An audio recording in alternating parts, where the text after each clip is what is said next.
What's up everybody, Tom Fazio here. Welcome to the channel. If you're new, welcome back. If you're not, I'm talking about a law of the die from, you guessed it, law of the die.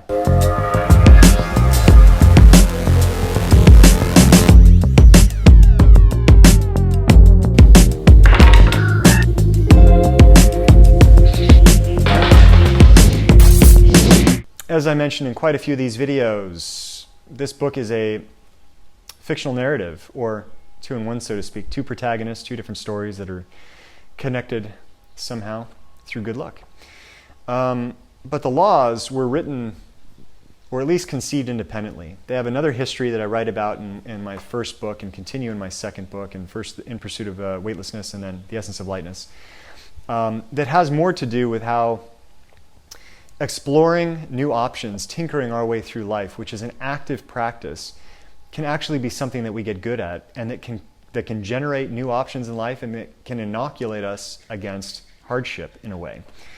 Pretty cool stuff, but implementing this practice is not always easy. And I think the more that we understand maybe the flaws of pursuing security as a thing in life, or tinkering our way through and actively pursuing options exploration, this is a paradigm shift, and that's what I'm trying to draw out a little bit here and have some conversation around, because these stand alone. So I'm going to read this one for you. Law of the Die from the Pipeline Runs Dry chapter. Okay, Law of the Die. 4 forces act on a boat: weight, buoyancy, wind, and drag. The first 2 are the scope of lightness training. The latter are your social architecture, the opportunities and obstacles that determine your path. Momentum is a net positive amalgam of these forces, where options aligned and compounded generate an overwhelming tailwind. So this is probably, if not my favorite, it's one of my favorite laws within the book. It contains a lot of juicy stuff, and it's contained within part 3 of the book, which is dealing with momentum in the characters' lives, but also within the context of this law in particular. The book has 3 parts. First part is dealing with uncertainty. How do we frame and face uncertainty in life? Second part is dealing with optionality as a way of tinkering our way through uncertain times. The third part is, okay, it's all well and good. We get the basic gist of how we need to approach uncertainty. We understand that we might need to explore options that inoculate us against the hard times and give us opportunities on the upside, and we can improve upon that. And now we're in this stage, well, okay, how do we use this to actually establish momentum toward those things that we might want to accomplish in life? How can we drive forward and design new outcomes? In other words, how can we design good luck? It's a fun question. So, yeah, so there's a few things going on in this one. So 4 forces act on a boat: weight, buoyancy, wind, and drag. I think everybody kind of gets that. For those that might be confused how boats function, right? Weight is the weight of the boat. Buoyancy is the force that lifts the boat, right? Wind in the sail, right, moves us forward. Ideally, we're talking about a sailboat. And then drag, the pressure or resistance of the water against the boat, right? So these are the 4 forces. Now, the first 2, weight and buoyancy, are the scope of lightness training. Now, I talk about lightness in a few other videos, and certainly in my book, The Essence of Lightness, and In Pursuit of Weightlessness. This is kind of the core of my philosophy and mind-body training system. There's a lot that could be said about it. Hopefully you can explore it in some of those other videos, but essentially, look, at the core, there's this idea between weight and buoyancy, and this is a two-pronged issue. On the one hand, we're talking about physical weight and buoyancy that we start to establish, that when we do, for example, standing meditation, there is a sensation in the body where the body almost feels, and the lower body especially, starts to feel anchored and rooted in the ground. That force in the body is established through relaxation and connection to the ground. That might seem a little bit strange at first, but I explained this in other videos. It's a profound thing once we start to experience that. And then the lightness factor, the buoyancy factor, is one that is established through our natural human form. I talk about tensegrity in some of the other videos and in the books. And tensegrity of the human form is established through tension and compression members, the same way that it might be with a suspension bridge. Bones are compression members, tension members are soft tissue, muscle, tendons, ligaments, et cetera, et cetera. We've got nothing in the body that is, purely a compression member where we're stacked up and we've got, something that lifts us up in the way that you might stack bricks to create a house, right? That's not how the human body is. We've got soft tissue in combination with bone, and the way that these are oriented and aligned is what creates a natural lift. Our frames are designed to keep us off the ground and resist gravity. And it's an incredible thing. And it's one of the things that we're trying to become more attuned to and cultivate through standing meditation, which is a brilliant practice, a super deep practice that has a variety of benefits.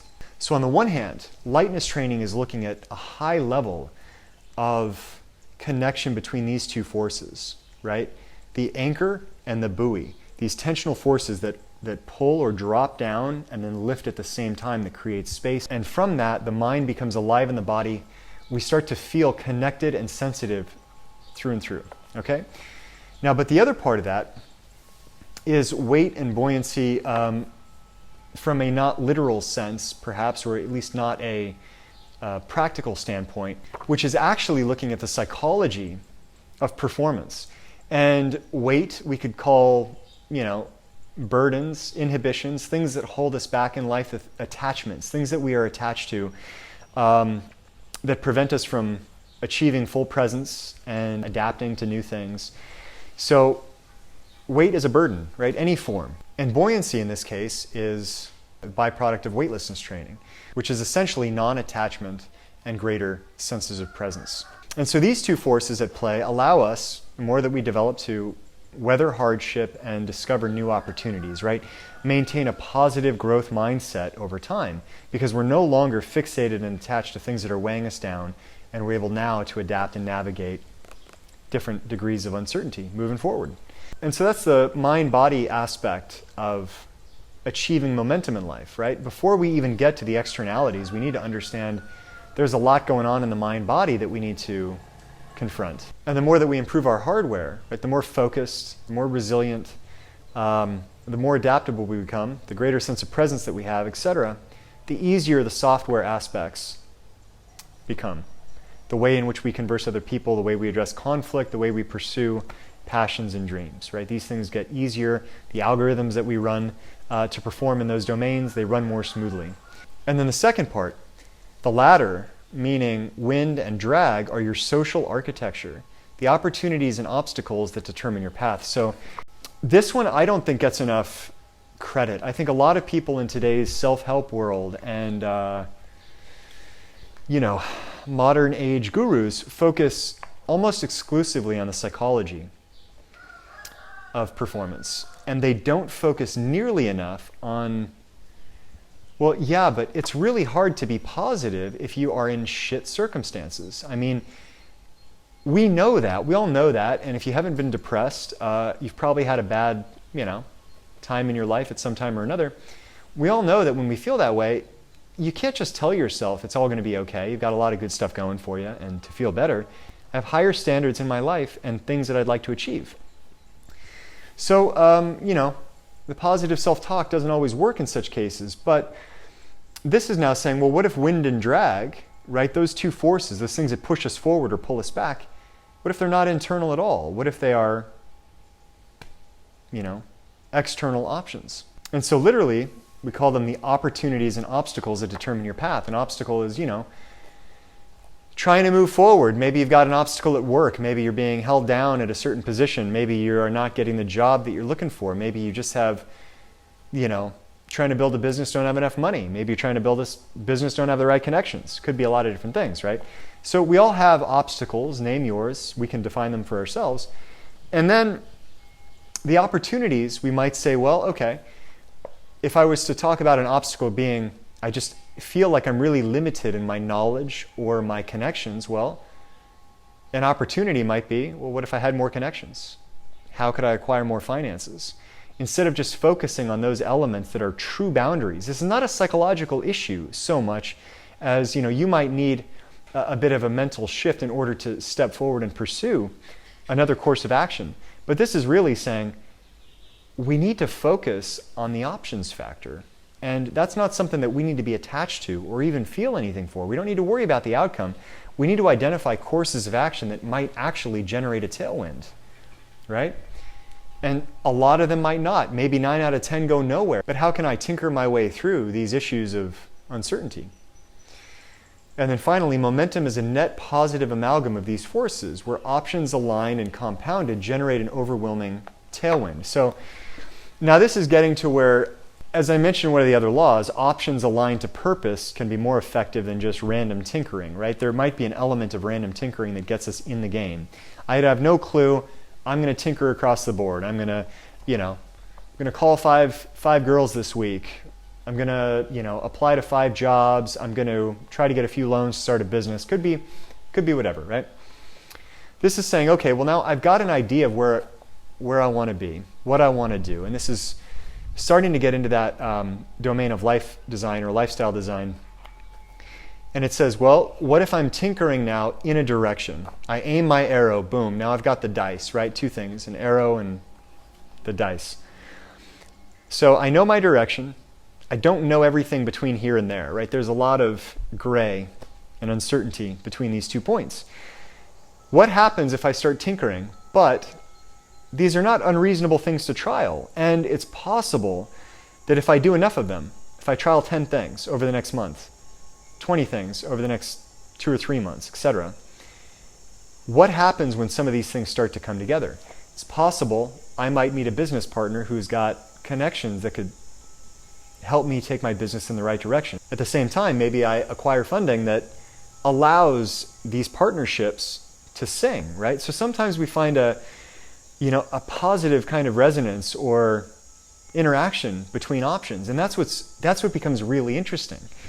I forget the name of the gal. Maybe I'll flash it on the screen, but she's done many talks on this idea that isolation is a dream killer, and she formed groups where people would try to help each other achieve their dreams. And it's just this idea that we can't do a lot alone. We can do some things, who knows, maybe even a lot, but it's really about these synergistic kinds of events that occur once multiple options start to come together and work together. And that's exciting. So if we're not bogged down through negativity, fixed too tightly to our certain assumptions of the way things should be, right? We've got this lightness of being where I'm open, I'm sensitive to opportunity, I'm no longer bogged down by the bullshit, right? I'm able to engage with what I think is meaningful in my life.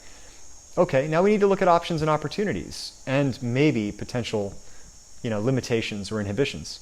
And so the idea of a net positive amalgam of these forces where in business, okay, I'm not the sticking point anymore. I've got my mind, body, shit, my hardware figured out. Good to go. I'm, doing that whole thing. On the other side, I've got no external issues. Now it's just really the execution of the plan. And how do we look at these 4 factors and forces and make sure that we're ticking the box across the board, right? And we can do that. And that's what's so exciting, I think, for me about this is that humans are fucking terrible at identifying factors that make them happy.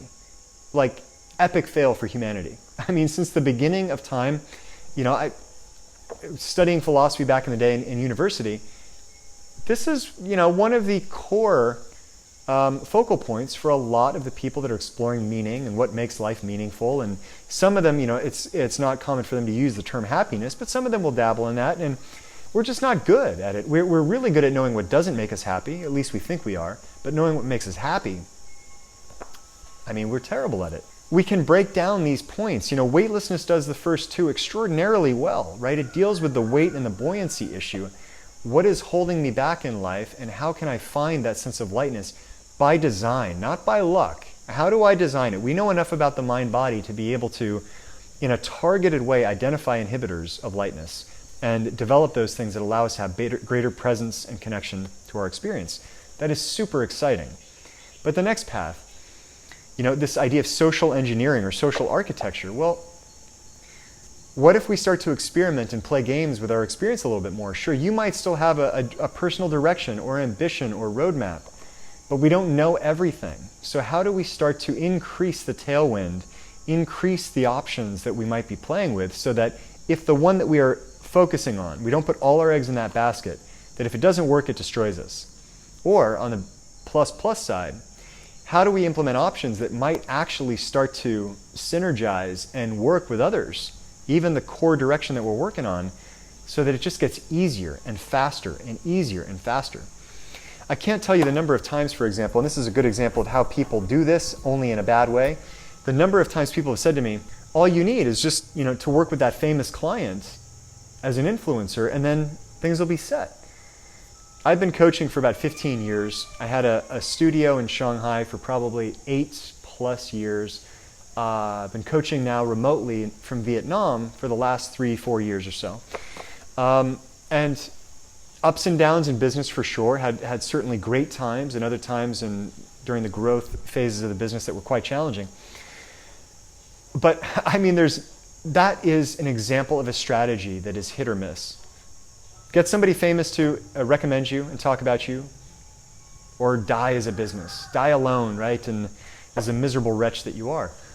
But that's binary. It's hit or miss, it's all or nothing, and it doesn't, okay, well, what if that doesn't work?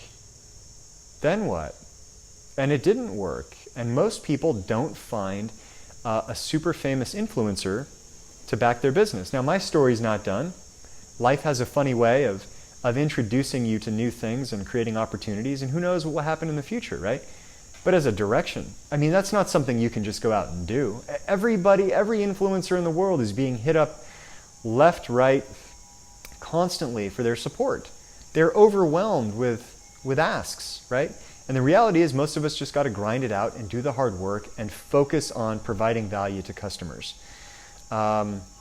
And if you do that well enough, well, you got a business that survives, right? And that's a great thing. But that doesn't need to be all or nothing, right? There are countless possible things that we can explore along the way. And it's possible that those things would allow us to be even more successful, or when we do get that point of support from an influencer, all these things magically come together. You just don't know. But we've got to drop those options, activate them, put them to work for us, right? Small, big, doesn't matter. Just make sure they don't cost you the long game, right? You got to be able to stay the course. That's the big one. Yeah, any thoughts or questions, guys? Please drop them in the comments. As you can see, I'm passionate about this topic, passionate enough to write a couple books about it. I think it's important stuff, but would love to hear your thoughts, questions, comments, whatever you got. If you're interested in the whole book, link in the description, and until next time, be weightless.